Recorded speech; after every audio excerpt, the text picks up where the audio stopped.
And I ain't hit no drop in a minute.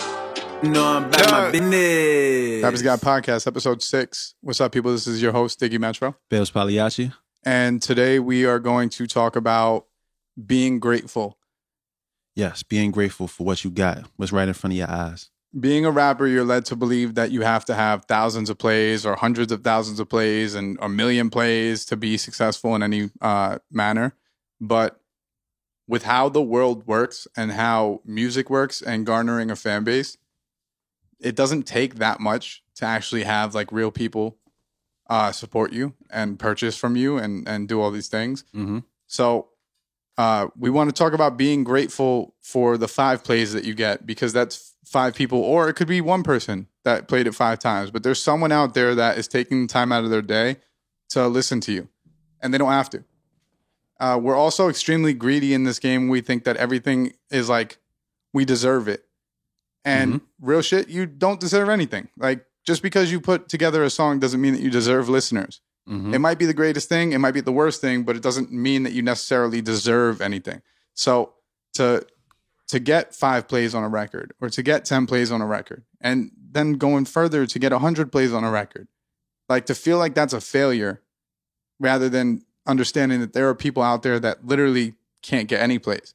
There are people out there that put out a record and nothing happens from it. You know, they can't even get their friends to listen to it. Some because it's fucking terrible, and then others because it's just, you know, never got around to it. Right. So I think that you have to realize your small successes, especially with music. In life in general, you have to realize your small wins, but in music, for sure, it's something that I don't think we ever step back and really recognize. Yeah, because it's all about momentum. It's all about, you know, not about what you got right now, but what, you know, can be possibly in the near future. So it was like even one of those, that J. Cole tweet that was going around, like, yo, I got like, I forgot what the number was, probably like said like 100 or 300 followers. I know it's not a lot for a lot of rappers, but for me, this is perfect. I appreciate y'all. And then I look at him now. Right. It's like, it's a completely different, like, you have to be appreciative of what's right there in front of you. A lot of times, once again, like you said, Dig, like, things can be in front of our face, but we looking at it like, nah, the next man got to look better.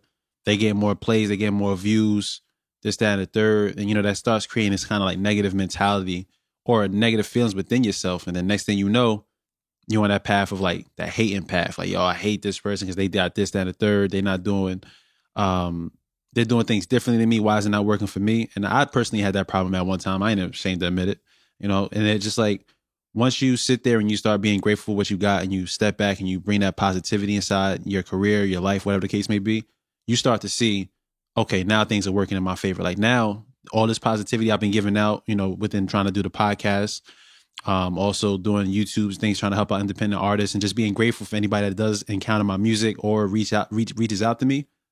I feel like I'm getting more fans. And then on top of that, I think people start seeing me for who I am. You know what I'm saying? It's just like, oh, this is just some rapper guy. Like, yo, this is generally a good dude who just makes good music. And I'm really like, I like to talk to him. I want to reach out to him. So I'm very appreciative of anybody that does repost something for me. Like, even if I get somebody from like, you know, Mexico, like, yo, this is shout outs from Colombia, shout outs from wherever they be. It's like, yo, that's crazy. Like, I'm a small town rapper from New Jersey, and I got these people from all across the world hitting me up saying that they enjoy my music. I'm grateful for that. Even if we don't speak the same language, I'm going to go on Google Translate and figure out what they said to me and try to respond back to them in their language, because it's like, I'm appreciative for anything that does come my way, because I ain't really never had that when I was coming up. You know what I'm saying? I think it's a good point that you made, that artists compare themselves, and that's why they kind of discredit themselves at the end of the day. And I think that you get to a certain point in your music career where you stop comparing yourself to others and start comparing yourself to yourself. Mm-hmm. So if you have a record that you dropped last year that did 50 plays, you should be pushing for the record that you dropped this year to do 100 plays, rather than dropping a record, getting 50 plays, and then looking at the next person in your town and being like, why do they get 75 plays? It's not about you versus them. It's about you versus you.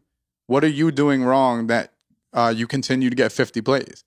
And once you could figure out that, you'll start to see the increase in numbers. Once you stop judging yourself based on what others are doing and start looking at what's causing you to mess up, then it's going to help you find an answer.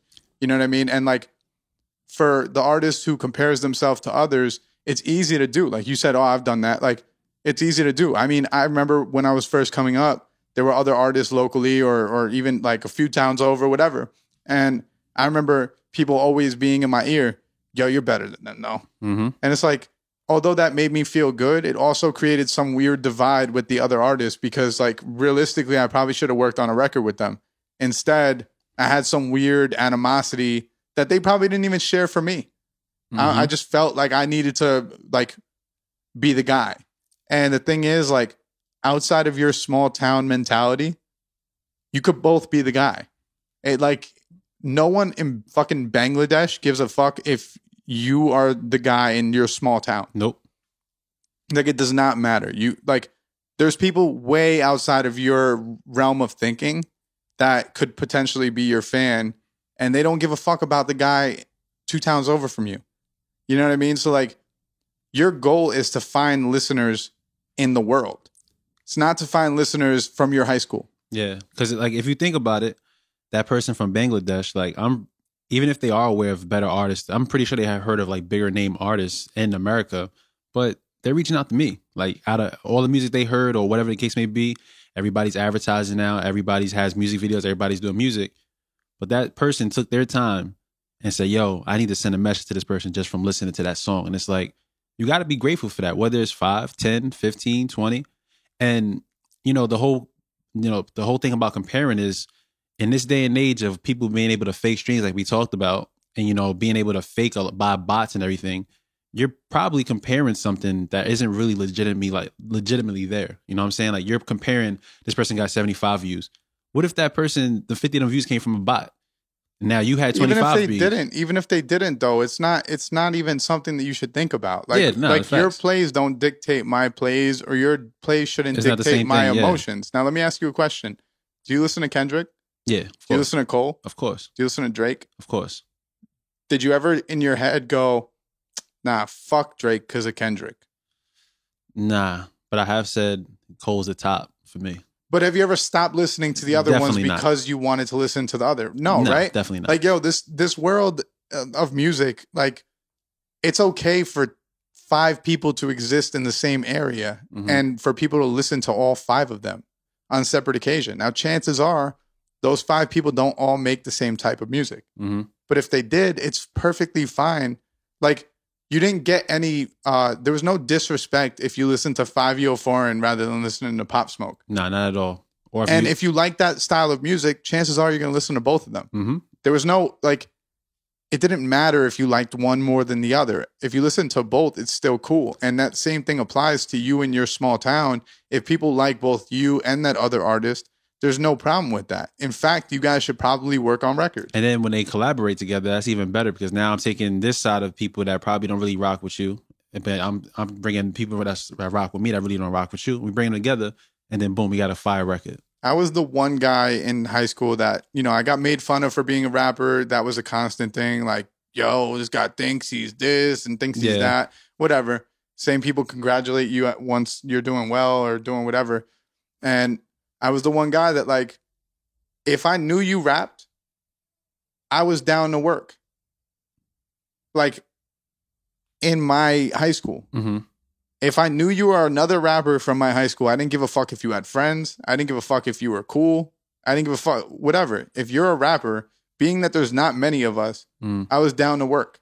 That means you was ahead of your time because I wasn't thinking that way. I think that working with people locally and from your immediate surroundings is a good first step into kind of understanding how the game works because there's like a little ecosystem set up to where, like, the people who fuck with hip hop music are the people who fuck with hip hop music, and they're gonna support every rapper locally because that's just who they are. Like, I know certain girls from my high school that were like, they went to all the shows in New York City and shit. You know what I'm saying? And they really fucked with hip hop. So then, like, when there would be rappers in our town, they would show love because that was what they were interested in. Yeah, because their actual interest was the hip hop music. Right. So they thought it was cool too that there were people.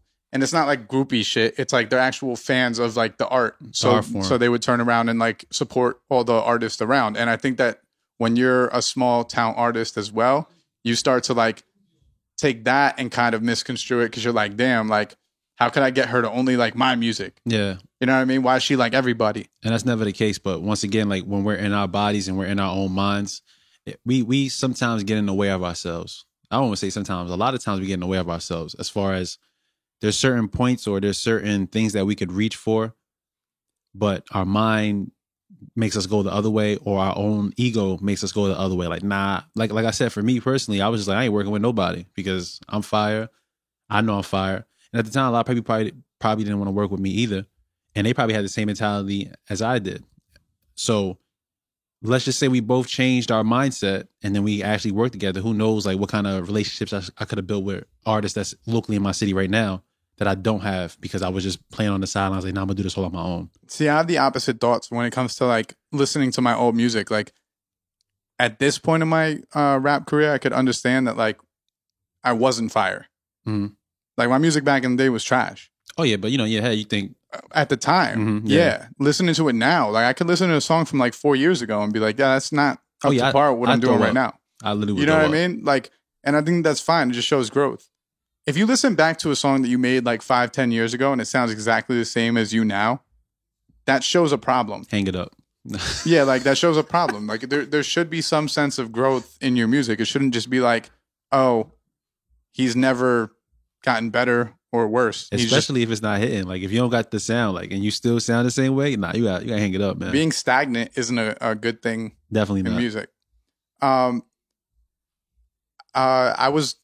was looking at my past accomplishments, right? Mm-hmm. And when Webster Hall was closing down, I remember thinking, oh wow, I think they reopened, but I remember thinking like, yo, I performed at Webster Hall. Oh, you did? Yeah. Oh, you was popping. And now I had connections. I knew a kid that was working for the promotion group there, and they did something called like SummerSlam, whatever year it was. Mm-hmm. And he was like, "Yo, you want to perform?" But just the opportunity to be able to perform at like a historic place like a Webster Hall, yeah, and to like at the time not recognize how huge that is and how cool and important it is, mm-hmm. and then fast forward and you're like, "I didn't do shit."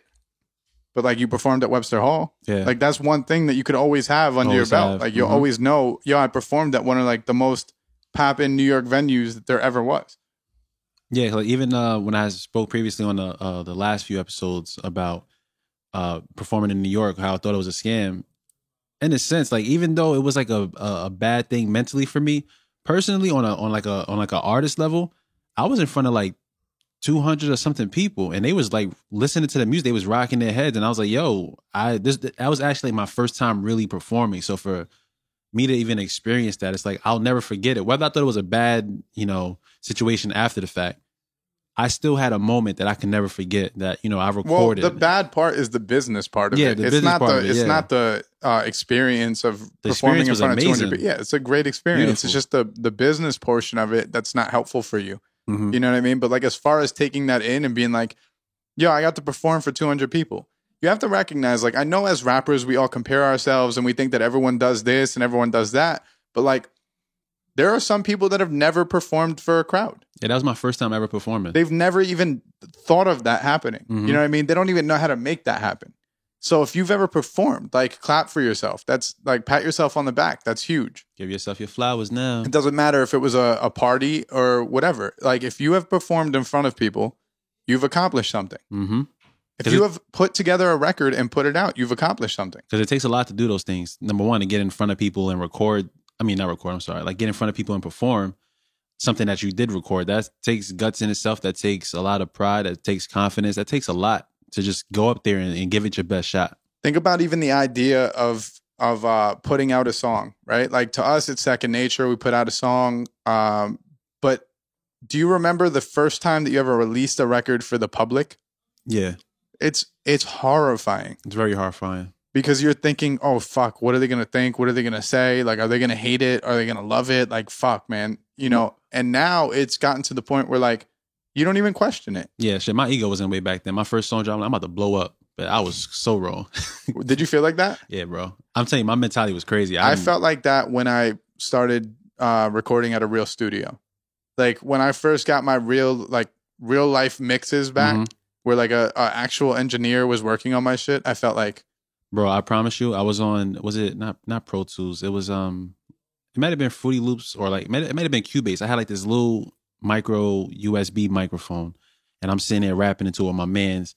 And I'm like, yo, we did like a remake of the Fabulous, Really Want to Be With You, that song. I'm like, yo, we about to blow up, this and the third. I really felt that way. But when it came out, I'm like, oh, it's not getting no plays on MySpace. This is a rap. That sounds like the worst freestyle. Yo, it was bad. It was bad. But at the time, can't like I leave said, you alone. and you know me, I love my singing shit. So I'm out there trying to sing my vocals out. Like, I'm about to get the bitches in high school. We here. But, you know, ain't really go nowhere. But, you know what I'm saying? I always had that confidence. My first like real experience with being a rapper and being shit on completely by people was I got down with this one kid that rapped. He was like this I guess in high school you would call him like a loser or like a nerd or whatever, right? And you know, he came up to me, he's like, "Yeah, I rap." And I'm telling you, bro, I was always like an athlete. So I always had a friend group. I always chill with the older kids. Like I was pretty cool to the point where people would be like, "Yo, why are you around that person?" You know what I mean? But like, I didn't give a fuck about that. Like, it was all about like, yo, I like rapping. You guys are not rappers, so I'm gonna be around rappers. And you know? Naturally start going around people that's like what you're into. Right. So we dropped music on MySpace, and bro, like the amount of shit that we got for this music, the amount of people that were just like making my life miserable on a daily basis. You know what I mean? And yo, it's really part of it. Yeah, because honestly, like that shit made my skin thicker, and it made me go into hiding. Like as far as my music goes, like I started recording music on the low, and I started like keeping it to myself more, and I built up like a catalog of records to the point where I was at a party one time with one of my boys, and they had my iPod playing, and one of my songs comes on that I recorded by myself, and they're like, "Yo, who is this?" I'm like, "Yeah, it's me." "Oh, no, it's not." I'm like, "Bro, it's me." They're all right, cool. Now all of a sudden, everyone's like, "Yo, this shit's ill, bro," and they started playing it, you know. And then the second go around of me being a rapper was taken way better than the first go around. But also, maybe I just needed to work harder. Like maybe I just wasn't good at first, and I needed to get better. And then when they heard the next product, they were like, "Okay, you've gotten better." You know what I mean? And that's where you really get that appreciation or being grateful from. Like those times when you know you put up a song and they're like, "You're trash, your ass." I had so many people tell me that when we were in high school. Yo, your shit is ass, not gonna go anywhere, blah, blah, blah. Your bars ain't there, this, that, and the third. And it built thick skin. Maybe want to quit a few times, but it built that thick skin. And it's like, even now, as like, you know, a lot of people that may have said that to me in the past, at the time I wasn't thinking, I thought they was trying to be harmful, but realistically, it was pretty bad. But now that they're coming around towards this time, it's like, all right, I really put the time in within my craft. And now I feel like I'm actually making quality work. So with me really knowing that it's quality work, now it's starting to, you know, hit people in a different way, and they start to recognize, yo, you've grown, you've come far from when you first started, and I'm grateful for that because like I understand it now. Like I said, my head was clouded a lot, so that was pretty much my fault. But at the same time, it's brought me out being a better artist at the end of the day. You know who I feel really bad for? I feel bad for the people that got shit on that first time and then just stopped. Yeah. Because there's probably a lot of them too. And you just never know that type of potential because people sometimes, you know, especially when you're younger, when, you know, nobody just starts rapping at like 25 or like 30 unless you're like... Well, no, they do. But no, they do. That's where you're wrong. They actually do. But that's not a good idea. Yeah. I think that's like the more of the time when you like, I need to figure something else out to do. Right. I feel like people do that. No, but sometimes people, that's what they figured out. They were like, I just need to do rap I need to do something different. Let me be a rapper. Yeah. And I feel like that's a problem. But a lot of times we usually start when like 9, 11, something like that, especially when we were growing up within the technology.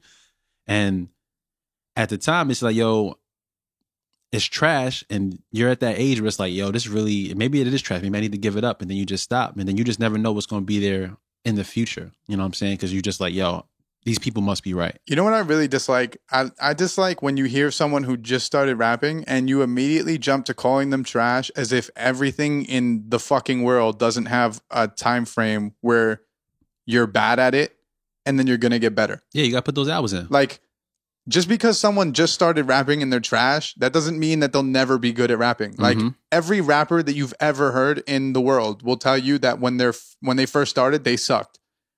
No one's like, yo, I jumped in the booth and I was Biggie. Yeah, like my mom just delivered me off the rip. The doctor said spit some balls and I was just going off right there. Right, like there's no one like that. Like everyone had to work through it and everyone had to get better at their craft. So when you look at a person who's brand new to the shit, they're probably picking terrible beats because they don't even know what the fuck picking beats is. You know what I mean? They're probably terrible at rapping because they don't know how to rap. But if they're passionate about it and they're going to put in the time and effort, then they're going to get better over time. So I hate when someone shits on somebody for being like a new artist, especially when someone's young. Like if I see like a 13-year-old rapper and they're terrible, it's like, what do you expect? There's room to grow. Bro, it's a sport. Yeah, there's Like, room to grow. like in any sport, even if someone finds you to have raw talent, like say I see a kid at the park and he has the build to be a basketball player, but he gets on the floor and he's goofy and like I could teach him footwork. I feel like you're talking about me.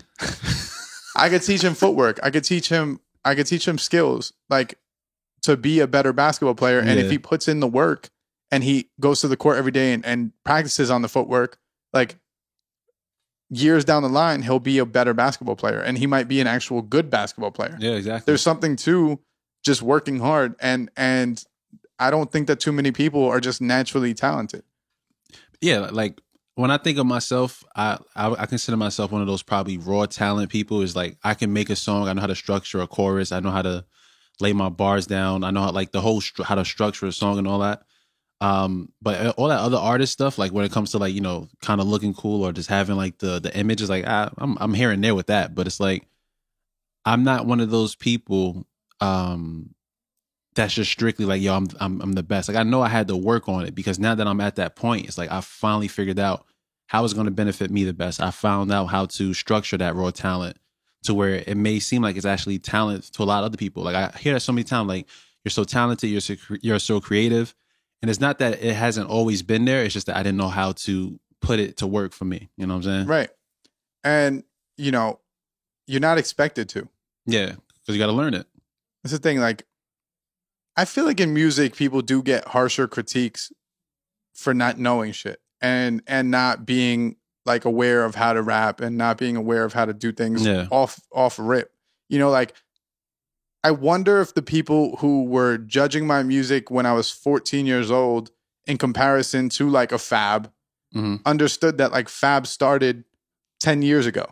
Yeah. Where I just started right now. I don't think people factor that in it. You know what I'm saying? Like they're listening to the two records and going, this sucks. This is what good music sounds like. So you suck. It's like, yeah, but like that's years and years in the making and I'm just starting out. So of course, kids are fucking mean. They're going to judge you. They're going to shit on you. Yeah. There's not going to be any logic behind it. But like, if you're a kid out there who's watching this and you just started rapping and people don't like your hip hop, that doesn't mean that you're necessarily going to always be bad. You just have to work harder. And I would tell a lot of people, don't put out music until it's a decent product. Even if you think it's the greatest, maybe like get your closest homies to like feel it out. Get a sample size of like, yo, is this good? Does it suck? And if they're honest with you and they're not just being like nice because they're not trying to hurt your feelings, they'll probably help you out and be like, yeah, I don't think it's ready yet. And take their word for it because they're your friends. And you know what's funny? That was my problem too. Like people would tell me, but you know, like I said, I had a toxic mindset. It's like, yo, people are just hating on me. But my bars was there, like, you know, as far as being able to structure the bar and like the punchlines, but my flow was never there. Or like I still have this problem now where I try to squeeze in certain words without really like, you know, fleshing them out properly or trying to squeeze in too many words at the same time. People have been telling me this since I was younger, but at that time it wasn't like clicking to me. I was like, yo, they just hate it. That's the number one problem that new artists have is not understanding syllables. Yeah. And not understanding that like sometimes if you just take out one word, the whole line makes sense now. But like you can't say everything you were trying to say just because you thought of it like that. Like, like sometimes how you think of it doesn't work on a record. I do this to this day where like maybe I'm writing the song in my head and I'm playing the beat in my head, but like then when I actually listened to the beat, it was a different tempo. Yeah, it was a shorter structure, and the words that I thought for it don't fit. So what do? I proofread it and then I change the words. Gotta take some words out. Yeah, I take some words out. And that's plain and simple. Like you don't have to feel discouraged because you have to take out 3 words and make the line make sense. Like That doesn't mean that the line is now dead and you can't use that line. You can still use it in some context, but you have to change it a little bit to fit. And it helps you become more creative because let's say you do that for one song. Now you're looking at your other song, you're trying to attack it differently. Like I've been attacking all my songs differently now. Just having that like understanding. You know what you normally do. Let's try to see if we can reshape this song. Like even a lot of songs now, I'm trying not to even curse on them just because it's easier for me to advertise. Like you don't always have to do what you always used to do just because you thought it worked, because obviously it comes with growth. You got to figure out to do things that's going to work for you in the best way. You know what I'm saying? And being a young artist, you have to understand that you have so much time to like figure it out. Mm-hmm. Like I always tell people that, you know, we all wanted to be like Lil Bow Wow when we were young. We all wanted to be signed as a kid. But like if I was signed when I wanted to be signed, I would have hated my life. Because the music wouldn't have been what I wanted it to be. Like, if I'm looking to be a Jay-Z, Jay-Z wasn't a Bow Wow. Nope. You know what I mean? Jay-Z started really popping when he was like 26 years old. Mm-hmm. And it's because the content is different. Like, give yourself time to like learn life. Give yourself time to like grow, because the shit that you're writing about when you're 16, trust me, you don't know shit. Unless you're Nas, because Illmatic is fucking incredible. He just knew a lot of stuff out of nowhere. I don't know he how was that... reading. That was a kid, bro. He was reading. I don't know how that kid was so fucking smart, but outside of Nas, like most people at 16 don't know shit. And, you know, I start to feel like every couple years I look back and I go, yo, I didn't know shit back then. Yeah, it's universal. It's the more you get nonstop. older, you're like, I don't know shit. Right. And, well, a smart person recognizes when they don't know anything. Yeah. You know what I mean? Or recognizes when they're growing. You know, like I think a lot of us need that time period to look back and be like, yo, I didn't know what I was doing. I didn't know what I was talking about. I was rapping about shit that like I didn't do. Yeah. Like you start to like grow out of that. You know, like there's when I first started, I thought that you had to rap about guns and shit. Mm-hmm. Me too. So I'm rapping about guns. Why am I rapping about guns? Because the game raps about guns. Like, you know what I'm saying? Yeah, like the hip hop game raps about guns. But like that's not me in particular. I don't have to do that. You and know then what I once mean? you start finding your own lane and you could like try to transfer what you really want to talk about into your songs, it makes it a completely difference, because now you're getting those listeners that really are there for your message. Like even for me, I used to rap about the same things, the guns, being in the streets and all that. And I still technically do rap about it, but not on the same aspect like, yo, I'm a gangster. It's more like, yo, I seen what was happening in front of me. I seen like the environment that was around me. That allowed my brain to think of things differently and not go the same route as everyone else. And now that's what my music is about. Like, just, you don't have to follow what everybody's around you is doing. You can take your own route and you still end up with a better life, or you might have the same life, but you're still not in no real danger or anything like that. You know what I'm saying? You still could be connected to the streets, but you don't have to be in the streets.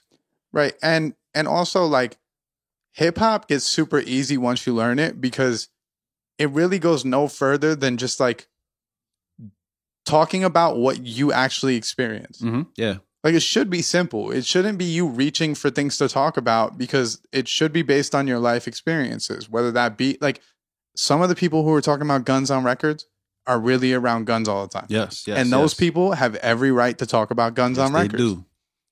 You, if you're at home and you've never seen a gun in your life, just because that kid raps about it doesn't mean that you also have to rap about it just because it's hip hop.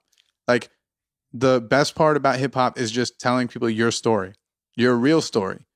Not your fake story that you made up in your head because you thought you were going to be like a successful rapper. Mm-hmm. Like your real story. If you've never shot a gun before, I'm not talking about at a range. I'm talking about if you've been in the streets and shot a gun, like, don't talk about it. Plain and simple. It's not necessary. Like there's so much shit in someone's life that happens that I'm sure you could figure out something to talk about in the grand scheme of things. And that's where you have to dig deep and get more personal. And like we always say, people tend to gravitate towards you more, and when you're being yourself, when you're being genuine, because a lot of times people can sense when you're being fake or when it's just like an act. And, you know, you're not going to really get the people that you're looking for, or, you know, you're going to get some people around you, or you're going to get some, you know, listeners or fans around you, but are they really there for you, or are they just there for this image that you just, you know, created out of nowhere just so you can fit in or fit the mold of whatever's going on? I got really into politics at one point, right? And then all of a sudden, all the people that would talk about politics that like were just saying shit, but didn't actually know anything about politics. People do that. I could tell. Yeah. But because I was so interested in politics and I was doing so much research, that I knew who was lying about knowing about What they're doing, politics. mhm. Same with stocks right now. You can go on Twitter and you can see all these people talking about stocks. You can see certain keywords that show that someone doesn't know anything about stocks. And they just regurgitating some information they found somewhere else. Or and they just trying to- started yesterday and they think that they know everything. Yeah, You know the what I mean? guru. So the same applies to hip hop, where like if you're talking about street shit, but you're saying it a little off to where like real street dudes could hear it and be like, nah, he's not he from lying. that. Yeah, he lying. That happens. You know what I mean? So be yourself. Be an artist that represents what you actually come from. And it's going to be easier because no one could call you a fake. You know what I mean? I always tell people, I rapped about having a Honda Civic on fucking majority of my projects just because I didn't want to be that fraudulent dude. And I'm not saying everyone has to do that. It's obviously not the dopest bars in the world. Oh, I drive a Honda. But you made it work for you. But I made it work for me because I want to be able to put my Honda Civic in the video rather than rapping about a Lambo and then not having it. Or I have to go rent out one. I looked at the price and things be kind of crazy. Insane.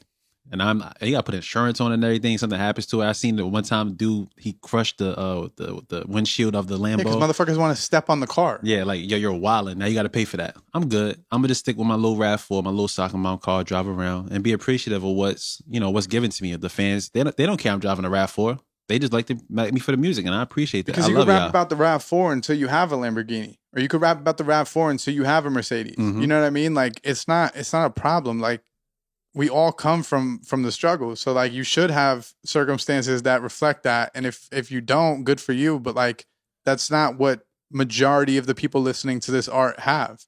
You know. They And come that's from why it nothing, too. confuses me with that. Like it confuses me when I hear artists talking about all these braggadocious things that don't really have it, because it's like majority of your listenership Don't know. also doesn't have that. Yeah, I think Little Dirk had even said that one time. He's like, I'm rapping about a Richard Mille. Most people don't even know what that is. Right. And I didn't even know what the hell it was. I had to ask you, I think. What's a That Richard orange Mille? watch. Yeah, the orange shit. Yeah. But to go full circle and to end this on a positive note, just take your small wins, your small successes, acknowledge them. You don't have to finish off them and be like, like I did everything I wanted to do. I'm just saying, take those wins and realize that they happened and grow from there. Build on them. Make sure that like you're always consistently working, but don't just like shit on the small wins that you have because you feel like you haven't gotten to the point you want to be at yet. All of those small wins leading up to your big wins are important. Yes, they are. And they're the reason why you even got to that point. And I'm going to do a little flex. I went from not having anybody listening to my music to over like 60,000 streams on one song to 10,000 streams on two other songs. It's like I had to be appreciative of whatever I used to get back then, because now it's just like I'm in a whole different space of just being like just so grateful. Like it just, anybody that reposts, anybody that says anything, yo, I love you. That's really all it comes from, because I've come from nothing where I didn't get any support. So just seeing even a slither of anything, the most amazing feeling in the world. Isn't that the best feeling? It's the best feeling because like I know what it feels like to have no Nothing. support and no listeners. Nothing. So like it's actually scarier when I have listeners. Yeah, like you talking about coming from the bottom. Like people, like I really came from the bottom, not even just environment wise or whatever the case may be. Like really just listener wise and artist wise. It's like you really built up from the bottom. But just when you reach that I almost say a plateau because I haven't reached that point yet. But reach that sweet spot when people are appreciative of what you're doing. It's like, yo, this is like about like my child. Like I'm giving a child from myself, and you guys just love it. It's like that's amazing. That's why I can't be broken though, because like I know what it feels like to be nothing. Mm-hmm. So like it doesn't hurt me anymore to be nothing. Nope, you don't like my music? That's fine. I know somebody else You know in the what I world mean? does. Like I've been told the worst shit about my music. So like you not liking a song, like that doesn't hurt my feelings. You know And what I mean? You're not going to like every song by me. And I don't expect you to like every song by me. But whatever songs gravitate towards you or whatever songs resonate with you, hey, listen, thank you. I posted that the other day. I want people to know that like if I have 60 songs out there, I want people to like 3 or 4 Yeah. to themselves individually. You know what I mean? I'm looking for you to like 3 or 4 of those songs. I'm not expecting you to like 60. That would be absurd. You know what I mean? But like if you like 3 or 4 of them songs, I'm happy. Yeah. And hopefully you go, reach like 10, 15 songs. But either way. Because them 3 or 4 can make you a fan. Yes, You know what I mean? But yeah, appreciate all the steps that it takes to get to the final point. Yeah, that's it. I You don't think I have anything else to say. right. Appreciate what you got. Cool. Rappers Guide Podcast, episode 6. We're signing out. This is Diggy Metro. Belos Pagliacci. Peace out, guys.